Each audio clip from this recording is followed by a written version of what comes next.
nail-biting qualifying session for the NZV8's. The top 10 to face each other in the shootout will be Kane Scott, John McIntyre, Angus Fogg, Tim Edgell, Craig Baird, 5th quickest ahead of Eddie Bell, Andy Booth, Paul Manuel, Martin Short and Andy Knight. Andy Knight is the first car out in the top 10 shootout for the NZV8's here at Powerbuilt Tools International Raceway in Christchurch. And Mark, the advantage that he's got is they've just come off the qualifying session and he's still got some heat in the car and the tyres. He has, Jamie, but in saying that, it is so hot here today, I don't think anybody's going to suffer from lack of temperature in the tyres, that's for sure. So, look, turn 1, turn 2, things got nice, smooth, consistent flow to it, but these are the challenges coming off this high-speed corner, which they call the pothole, which pinch of the brake, a little bit off the apex. Yeah, look, that may hurt him, maybe 1.5 tenths, but so far, you must say, very methodical. Up to the hip and under brakes at turn 4. Local track knowledge for Andy Knight. He's done a lot of laps around this place in Formula Ford's Toyota Racing Series, of course, the last couple of seasons in the NZV8. So first car out in the 10. He made the 10 with a qualifying lap of 1:31.125. And you got to say, Mark, that qualifying session was stunning. Kane Scott at a 1:29.5. That is just blistering. Yeah, you got to shake your head in almost disbelief, considering how hot it is today. There's been a lot of races go on. There's a lot of debris and everything is going against these guys, yet the times are still coming. Look, Andy Knight's doing a sterling job here. You'll see every time he puts an input into the car's responding.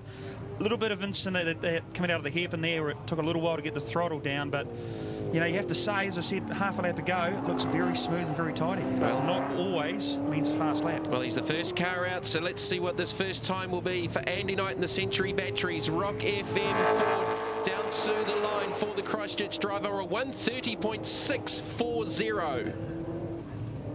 Second car out in the top 10 is series rookie Martin Short in the zone. Classic hits Ford racing out of the Tony Richards Toyota team in Pyro. On board, down onto the front straight. That last lap from Andy Knight, half a second quicker than his qualifying lap. Yeah, it looks hard to believe considering that these guys would have put all their new tyres on just to get to this stage, the top 10 for qualifying. So, outstanding job. Martin Short here we go. We saw him very aggressive at the start, using every inch of track and probably almost the concrete barrier to get around, throwing it into the back part of the track here. Once again, nice and smooth and very consistent.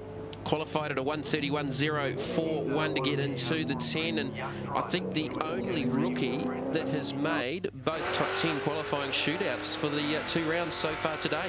Yeah, I said it, Pukekohe, and I'm going to say it again. I take my hat off to him, and also Scott McLaughlin, because the speed these guys are showing for relatively new people in this class, it's just staggering, because these cars are very hard beasts to tame at the best of times, and these guys are doing it like you know, seasoned veterans. Yes, you mentioned Scott McLaughlin. I think he qualified in the 11th position, so just missed out on the 10 by a shade. So we're watching Martin Short work off the infield.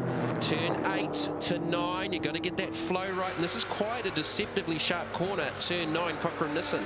You know, you've got to use the curve on the way in and also all the curve on the way out. One thing about Martin, he's not using every inch of track available to him, but in saying that, he may be staying off the dirty stuff. He probably knows more than we do about the track condition. Let's see what the time brings. Working his way off the sweeper, Martin Short in the zone. Classic hits Ford. Can he knock Andy Knight off the top of the time charts? 1:31.5. No, he can't.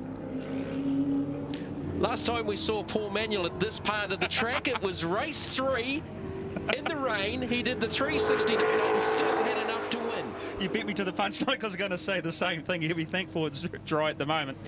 Look, Holden Commodores, they're coming on strength. We know they've got some new parts, and as the series goes, they're going to get on and get more speed and more technical experience under all the Holden's doors, I dare say. So for Paul to be in the top 10, it's good confidence for him. So far, the lap looks pretty clean. Well, he and Andy Booth, the top 2 Holdens, are actually 4th and 5th for the majority of that session, or just ran wide off of pothole. And that's not the first time today we've seen any of the NZV8's go off at that part of the course, because we spent a little bit of time this morning, Mark, over there on that side of the track. The first time in 20-odd years that you've had the opportunity. Yeah, not the opportunity. Actually, I could probably say you'd be bothered actually going over there. To be honest, I actually didn't even know the road existed and always wondered how they got there. But I was absolutely staggered about how much control and how fast these cars look. And I can always understand when my father Gary said he was always uncomfortable watching me in the car because the cars looked to move around so much. You were just about living every corner standing there next to you. This is a pretty good lap from Paul Manuel. There was a little bit of steering input through the yeses where he just had a couple of corrections. How is he down here through 8 to 9? He used the curb on the way out of that corner, which is not conclusive for a fast lap time or sector time through here, because you really got to fight the car. So we'll see if he's recovered from that. So he needs to beat a 1:30.6. Andy Knight found half a second from his qualifying lap. In turn, Martin Short lost half a second from his qualifying. So a 1:30.6 is the time to beat. The first of the Holdens out on track for the top 10 shootout. Paul Manuel in the Oryx Commodore. Down to the line, second at a 1:30.654. Just 1/100th slower.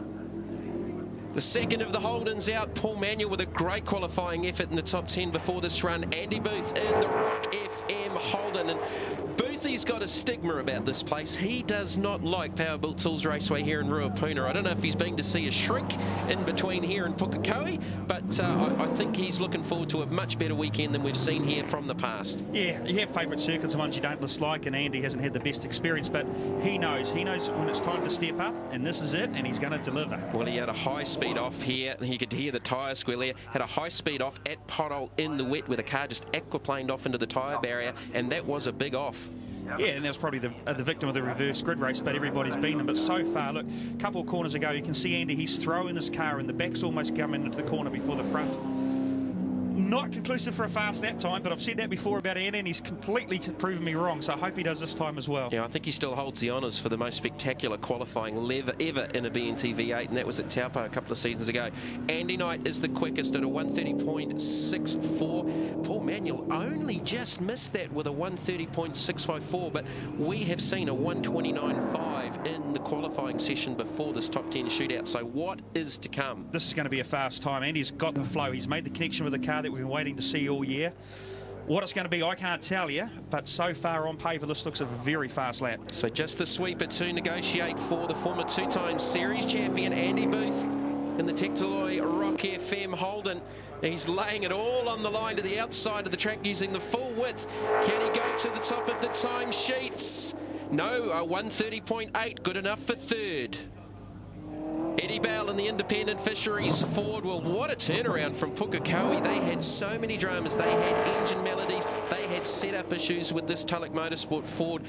And, you know, home track, he's qualified in the 6th position at a 1:30.3, and he's into his first top 10 of the season. Yeah, we knew he was always going to be there. It was just a matter of time, but he's shown his intentions from that very turn one. He is just throwing this car, and he's grabbed by the scruff of the neck, which is not always the best way to do it, and say, car, I'm going to show you how this is going to be done. Let's work together. And so far, oversteer. Yeah, look, see the things drifting. He's using every inch of road so far. The front of the car's coming down, Jamie. Flames out the exhaust. We've got everything. Well, watching him out of pothole to the hairpin this morning, Mark, he was one of the stronger guys under brakes, carrying probably an extra 7 to 8 metres under brakes into the hairpin. Yeah, he did, and the good thing about it, he's got the confidence in the car now. Those guys have had the 3 weeks to rebuild it and get all the gremlins out of the car, which they experienced at Pukekohe. And not a good start to the weekend, because they actually did a differential in the shakedown here on Friday. So they've been playing a little bit of catch-up in a late night for the Tulloch Motorsport for the team going into today. Yeah, but the good thing about it, Jamie, happened on Friday, but had it happened this morning, they would have lost all of today. So to say something good always comes out of something bad. So Eddie Val out on track, former Mini Challenge champion. He's won a lot of races here at Powerbuilt Tools Raceway over the years, and the likes of RX-7s and many other forms of race cars. Out of the sweep, you just hear that tyre chatter. He's trying pretty hard. Can he knock Andy Knight off the top? Down to the line for Bell. No, third quickest at a 1:30.78.